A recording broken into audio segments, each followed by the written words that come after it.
Hey butterflies, welcome to my channel. Thank you so much for tuning in. My name is Ruby. So I felt inspired and more so compelled by the full blue moon coming up, and I just couldn't stop thinking about the blue lotus. So here we are. So the lotus being such a prominent and recognized symbol of spirituality, I just wanted to dedicate a video to the lotus because it also ties into creation, not just of a new self, but the power of our actual creative energy. So first I'll go over the flower itself, then I'll get into how it's connected with Hinduism, Buddhism, and Egyptian mythology, which if you look at the base of all these concepts, it's the same thing in a different form. So it's up to us which form resonates with us the most or match them into a form that works for us, and that's why I'd like to give you guys as much information as I can. So the lotus flower, from the depths of the muddy pond, it begins its journey to the light and air, and that became the symbol for transformation, for rebirth, for overcoming odds, getting through difficult times, and ultimately spiritual awakening and enlightenment. But mythologies and metaphors aside, nature always reflects us as humans because we are nature, and the journey and rise of the lotus is reflective of our own elements. The lotus starts with earth, grows through water, and comes out to air, all with the spirit of fire. And I'll link down the Wolverine video I did on alchemy for details on that, but the element of fire is always associated with our spirit.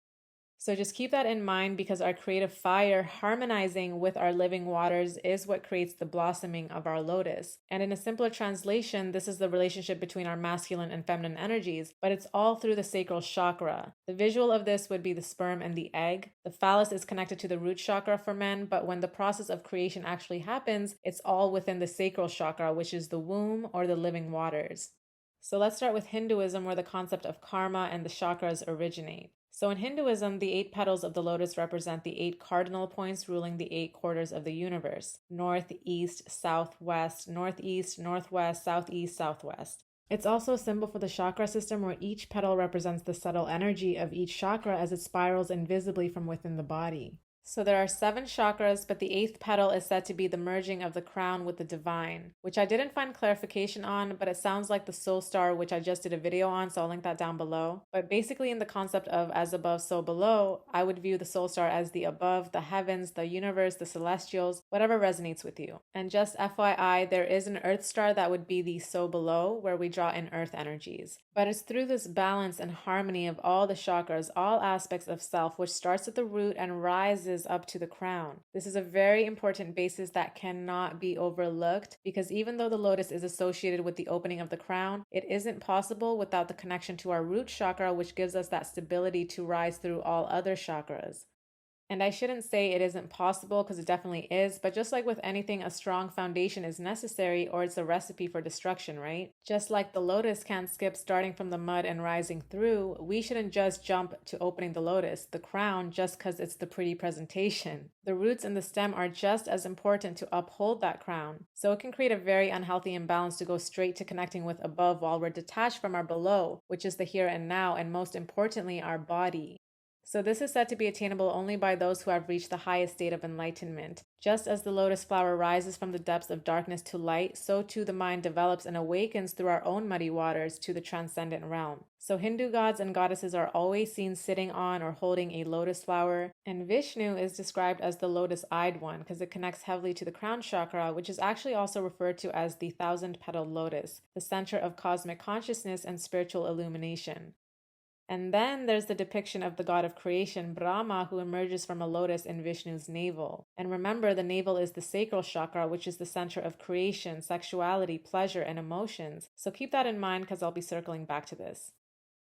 So in Buddhism, the lotus symbolizes purity and enlightenment. There's a mantra in Buddhism that translates to "Hail to the jewel of the lotus," and the unopened bud can represent a soul that has potential to unfold and open itself to the divine truth. So I was going to speak on Greek mythology, but I decided to cut it out because it's just a story about sailors passing out on blue lotus, basically, and it doesn't add any valuable information. The blue lotus is actually not a real lotus, it's a water lily, and it induces a trance-like state and known for neurotic properties. So moving on to Egypt, the blue lotus was highly sought after. It was used in small doses as aphrodisiac, and it was distilled to be perfume, and it also symbolized sacred power. So again, this connection to sexuality and the sacred power of sexual energy in its pure essence, not in relation to having sex, but just our inert natural desires.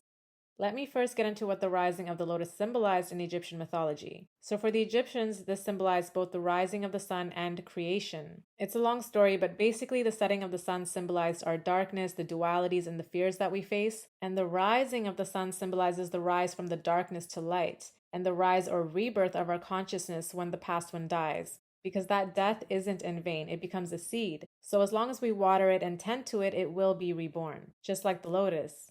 And if anyone's a big Sean fan, in his song Full Circle, he says, if yesterday's the tomb, then tomorrow is the womb, waiting on the Son of God because he's coming back soon. And every time I hear this line, I get so hyped because this is literally the story of the sun god and that sacral energy that I'm talking about. So what he's saying is, if yesterday is the tomb, the death of our consciousness, or just anything that we've let go of or shed, then tomorrow is the womb of where that seed has now been planted for the new consciousness to arise. Similarly, this is why the scarab beetle is also a prominent symbol in Egypt, because it starts as a larva that forms itself within dung, covered in darkness, and it's the spirit within the matter that keeps going for the ultimate transformation, even though it can't see what's ahead. Or even the rise of the phoenix. The physical form completely burns down to ashes before the spirit is transformed anew. And that's the commonality with all these metaphors and us. It's that we rise through darkness towards the light with complete faith of who we're becoming and transforming into, even when it feels like we're going to completely fall apart if we let go or surrender to the flow of what's happening.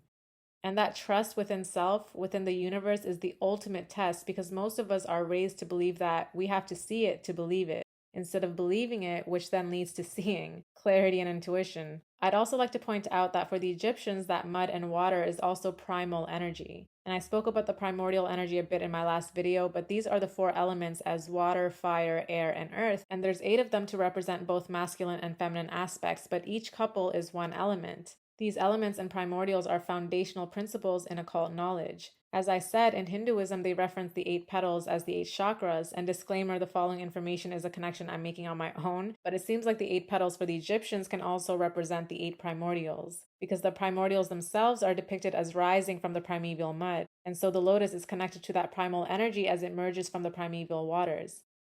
But anyways, this rising is also symbolic of the Ka from the Ba, which is the spirit from the body, and that's also the Kundalini rising. The Kundalini serpent that's in slumber in our root chakra, and it goes through the same rising illustrated by the lotus. You see the patterns in all these concepts? The rising of the lotus, the rising of the sun, the rising of the serpent Kundalini, the rising of the phoenix, the rising of the Ka from the Ba. And let me just clarify that this isn't a separation from spirit and body, it's actually a union, because this journey, whichever metaphor you'd like to look at it, there's always this reference of death and rebirth, because there are parts of our consciousness that has to die for the new consciousness to emerge. Even within an egg or a cocoon, there's a constant death of the past form within it as it transforms into the next stage, before it's finally ready to break out into the full new form. So the process burns away all that conflicts with the rising of the new consciousness, and that's why so many people feel completely different during and after a spiritual awakening. And like I said, that root aspect is so important for our rising, because it governs our fears and sense of safety and stability. So if we don't deal with those basics, then everything else that follows most likely will be shaky, right? But it also connects us to our literal physical self. So as much as it is about the mind and the conscious, we need an equally strong vessel that we're connected to feel and to receive, both physically and mentally.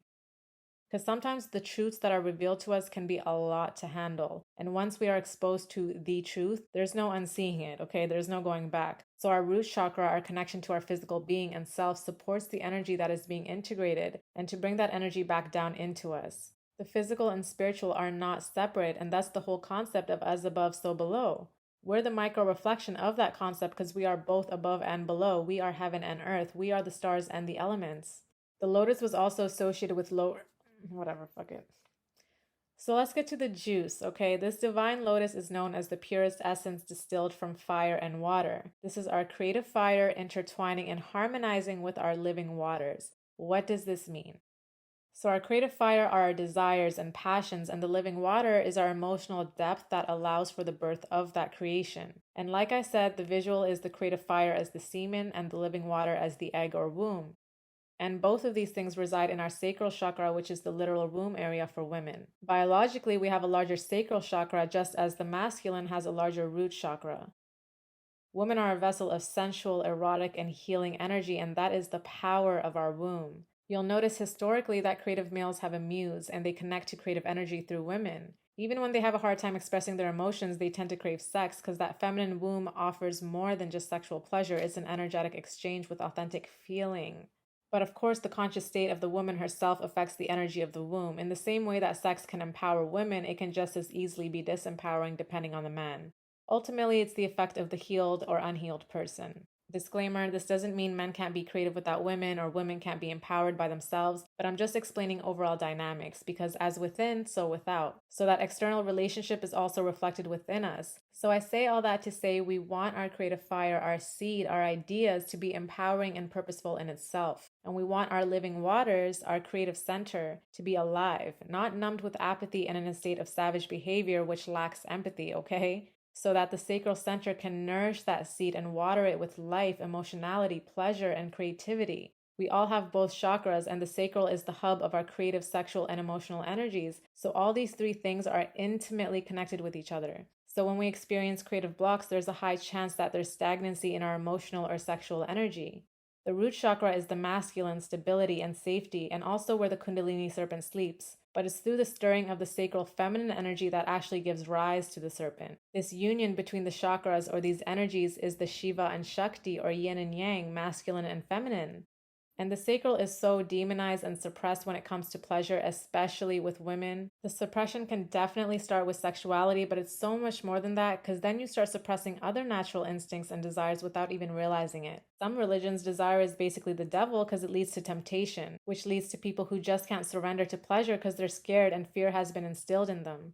And the sacral center is connected to the water element, so there's this aspect of surrender and needing to flow in all directions, whether it's in emotionality to get through pain, in sexuality to reach an orgasm, or in creation to just simply create. And again, control and stability is important, but the root is our first chakra, so that should already be established so that it can now support our sacral feminine energy so that we feel safe enough to express whatever we want and however we'd like. So that surrender and flow, even if it feels a little scary, we have strength pulling from our root to go forward. Like I said, emotionality, pleasure, and creativity are all intimately connected to each other. And of course they are, because it's the source of our feelings in our creation that creates such an impact on the receiver.